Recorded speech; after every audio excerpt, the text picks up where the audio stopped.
Hello friends, welcome back stylish blouse designs. ఈ blouse చూసారా, most trending back neck design అనమాట. స్కాల్ of neck తోటి new design అయితే present ట్రెండింగ్గా ఉంది కదా. సేమ్ అదే నెక్ ప్యాటర్న్ అనమాట ఇది.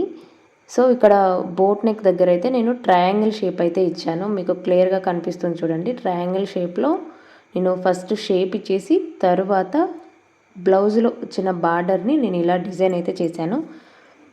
హ్యాండ్ ఉంది కదా, హ్యాండ్ మొత్తం కూడా నార్మల్గా హ్యాండ్కి సపరేట్గా బ్లౌజ్ పీస్లో ఇలా బార్డర్ అయితే వచ్చింది. ఇంకొక సైడ్ చిన్న బార్డర్ అయితే వచ్చిందనమాట. ఆ చిన్న బార్డర్ని నేను ఇలా బ్యాక్ నెక్కి అయితే డిజైన్ చేశాను. నార్మల్గా బ్లౌజ్ స్టిచ్చింగ్ చేసేటప్పుడు 2 సైడ్స్ బార్డర్ కనుక వస్తే 1 సైడ్ బార్డర్ అనేది హ్యాండ్స్కి వేస్తాము, సెకండ్ బార్డర్ అనేది అసలు యూజ్ చేయము.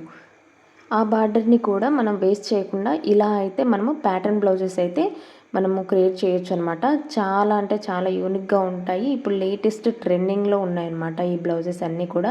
మరి ఇంకెందుకు ఆలస్యం, ఇటువంటి మంచి మంచి డిజైన్స్ కోసం అయితే మన స్టైలిష్ బ్లౌజ్ డిజైన్స్ అయితే సబ్స్క్రైబ్ చేసుకోండి. పక్కనే ఉన్న గంట సింబల్ని యాక్టివేట్లో పెట్టుకోండి. ఫస్ట్ లైనింగ్ పీస్ని అలాగే బ్లౌజ్ పీస్ని బోట్ నెక్ కటింగ్ చేసుకొని ఇలా స్టిచ్చింగ్ అయితే చేసుకోవాలి.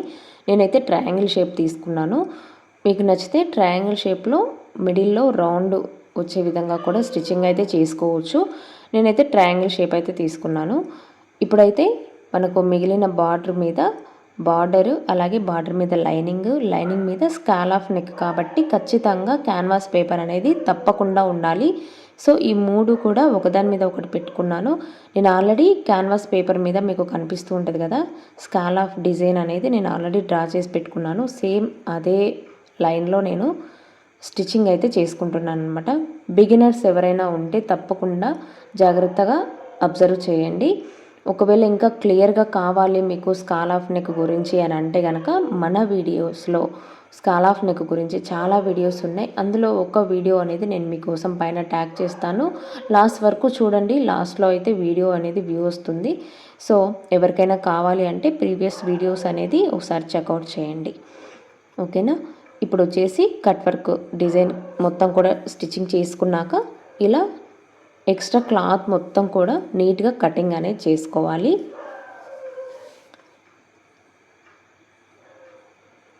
ఒక 1/2 ఇంచ్ మందం ఉంచుకొని మిగతా మొత్తం కూడా కటింగ్ అనేది చేసుకోవాలి.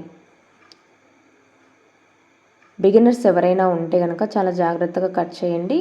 ఒకవేళ మిడిల్లో కట్ అయిపోయింది అని అంటే మళ్ళీ వేస్ట్ అయిపోతుంది. మళ్ళీ ఫస్ట్ నుంచి స్టిచ్చింగ్ అనేది చేసుకోవాలి. ఇక్కడ వచ్చేసి మిడిల్లో చాలా జాగ్రత్తగా కట్స్ అనేది పెట్టుకోవాలండి.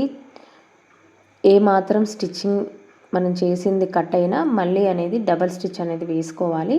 షేప్ అవుట్ అవుతుంది కాబట్టి సో జాగ్రత్తగా కట్స్ అనేది పెట్టుకోవాలి.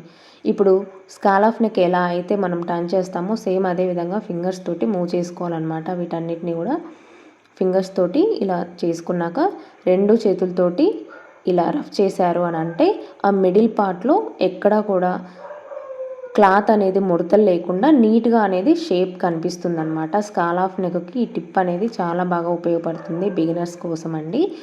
ఒకసారి నిదానంగా మీరు కూడా ట్రై చేయండి. అలాగే తర్వాత మీ దగ్గర ఏదైనా పెన్ కానివ్వండి, ఏదైనా కొంచెం నీడిల్ కానివ్వండి, పెద్ద నీడిల్ ఉంటే కనుక నీడిల్ తోటి ఇలా నీట్గా చేసుకోండి స్కాల్ ఆఫ్ని. ఇంకా ఎక్కడైనా ఉంటే కనుక ఇలా మొత్తం కూడా రఫ్ చేసుకోవాలి. బ్యాక్ తిప్పుకోవాలి. బ్యాక్ తిప్పుకున్నాక మీకు ఎంతవరకు అయితే డిజైన్ కావాలో అంతవరకు ఫోల్డింగ్ చేసుకొని ఇలా స్టిచ్చింగ్ అయితే వేసుకోవాలి. నేనైతే బార్డర్ ఎంతవరకు ఉందో అంతవరకు తీసుకొని మిగతాది మొత్తం కూడా ఇలా ఫోల్డింగ్ చేసి స్టిచ్చింగ్ అయితే చేసుకున్నాను అనమాట. నేను ఆల్రెడీ ఇంకొకటి కూడా ప్రిపేర్ చేసి పెట్టుకున్నానండి. స్కాల్ ఆఫ్ నెక్కి కానివ్వండి, ఎటువంటి డిజైన్స్కైనా ఐరనింగ్ అనేది తప్పకుండా చేయాలి. ఐరనింగ్ చేస్తేనే ఆ లుక్ కానివ్వండి, ఆ ఫినిషింగ్ కానివ్వండి నీట్గా వస్తుంది.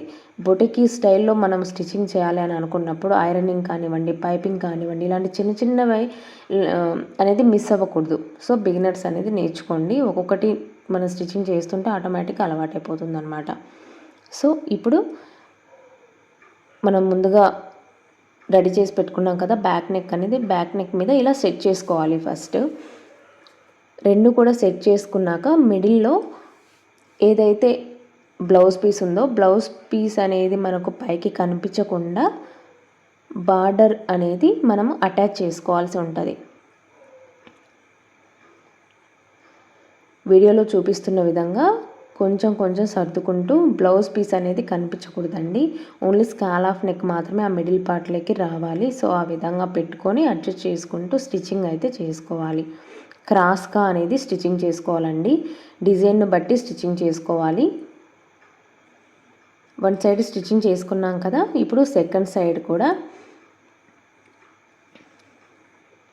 కింది నుంచి అయితే సైడ్కి ఎడ్జ్కి స్టిచ్చింగ్ పడే విధంగా అటాచ్ అయితే చేసుకోవాలి.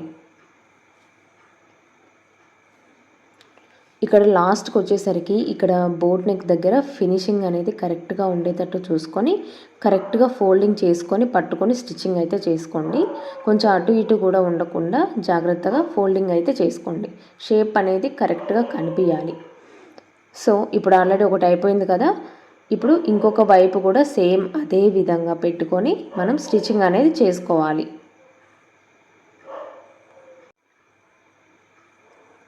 ఇక్కడ మిడిల్లో కొంచెం క్లాత్ ఎక్కడైనా కనిపిస్తూ ఉంటే అట్లా లోపలికి సర్దుకుంటూ స్టిచ్చింగ్ అనేది చేసుకోవాలండి. ఎక్కడ కూడా బయటికి అనేది మిడిల్లో ట్రయాంగిల్ షేప్లో అనేది ఓన్లీ స్కాలఫ్ మాత్రమే కనిపించాలి. బ్లౌజ్ పీస్ అనేది బయటికి కనిపించకూడదు. సో జాగ్రత్తగా స్టిచ్చింగ్ అనేది చేసుకోవాలి. సేమ్ సెకండ్ సైడ్ కూడా ఎడ్జ్కి స్టిచ్చింగ్ పడే విధంగా స్టిచ్చింగ్ చేసుకున్నాము అని అంటే మనకి నెక్ ప్యాటర్న్ అనేది డిజైన్ అనేది కంప్లీట్ అయిపోతుందండి.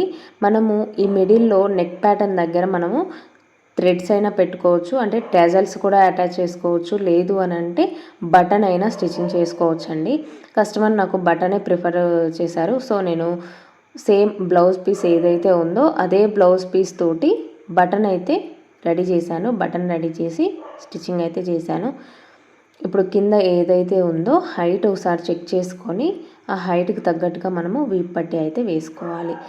అంతే అండి. డిజైన్ అనేది చాలా సింపుల్. బిగినర్స్ అయితే చాలా ఈజీగా స్టిచ్చింగ్ చేసుకోవచ్చు. ఎటువంటి పెద్ద పెద్ద కట్స్ లేవు, పెద్ద పెద్ద కొలతలు లేవు. ఎగ్జాక్ట్గా మనము జస్ట్ బోట్ నెక్ అనేది ప్రిపేర్గా పెట్టుకుంటే చాలు. బోట్ నెక్ అనేది కరెక్ట్గా కటింగ్ అండ్ స్టిచ్చింగ్ వస్తే చాలు. జస్ట్ తిప్పేసుకోవడమే క్లాత్ అనేది. చూసారు కదా, ఫినిషింగ్ అనేది బొటెక్యూ స్టైల్లో అయితే నేను స్టిచ్చింగ్ అయితే చేశాను. ఇప్పుడు నేను చూపించాను కదా, ఇక్కడ ట్రయాంగిల్ షేపే కాదండి, ఇక్కడ రౌండ్గా కూడా మనము కింద అనేది మనం కటింగ్ అనేది చేసుకోవచ్చు. నేను ఇలాంటి బ్లౌజెస్ ఆల్రెడీ ఇంకొకటి కూడా అప్లోడ్ చేస్తున్నాను ఇంతకుముందు. ఒకవేళ ఆ బ్లౌజ్ డిజైన్ కూడా చూడాలి అని అనుకుంటే నేను సైడ్ యాడ్ చేస్తాను, తప్పకుండా చూడండి వీడియో అనేది. అది కూడా సేమ్ ఇలాగే, కాకపోతే కొంచెం డిఫరెంట్గా ఉంటుంది. బార్డర్ అనేది ఈ బ్లౌజ్కి వచ్చినంత హెవీగా రాలేదు. సో తక్కువ వచ్చిన బార్డర్ తోటి ఎలా ఇటువంటి డిజైన్స్ చేసుకోవచ్చు అనేది నేను ఆ వీడియోలో ఎక్స్ప్లెయిన్ చేశాను. సో మీకు ఆ వీడియో కూడా నేను సైడ్ డిస్ప్లే చేస్తాను, తప్పకుండా చూడండి. ఓవరాల్ లుక్ అయితే ఇది బ్లౌజ్ పీస్కి. ఖచ్చితంగా మీకు ఈ వీడియో నచ్చితే తప్పకుండా లైక్ చేయండి, మీ ఫ్రెండ్స్కి రిలేటివ్స్కి షేర్ చేయండి. అలాగే ఈ బ్లౌజెస్ అనేది నాకు మార్కాపురం నుంచి ఆర్డర్ చేశారండి. మన యూట్యూబ్ ఛానల్లో టైలరింగ్ క్లాసెస్తో పాటు అలాగే కస్టమైజేషన్ కూడా అవైలబుల్గా ఉంది. కస్టమైజేషన్ కావాలి అని అంటే మనకి ఇన్స్టాగ్రామ్ పేజ్ కూడా ఉందండి, స్టైలిష్ బ్లౌజ్ డిజైన్స్. ఇన్స్టాగ్రామ్ని ఫాలో చేసి డిఎం అయితే చేయండి, తప్పకుండా నేను రిప్లై అయితే ఇస్తాను. చాలా తక్కువ బడ్జెట్లో అయితే ఇటువంటి డిజైన్స్ నేనైతే స్టిచ్చింగ్ చేస్తాను. ఇండియాలో ఎక్కడికి ఉన్నా కూడా నేను స్టిచ్చింగ్ చేసి అయితే కొరియర్ అయితే చేసి పంపిస్తాను అనమాట. సో బ్లౌజ్ ఎలా ఉంది ఏంటి అనేది ఒక చిన్న కమెంట్ అయితే చేయండి. Thank you for watching.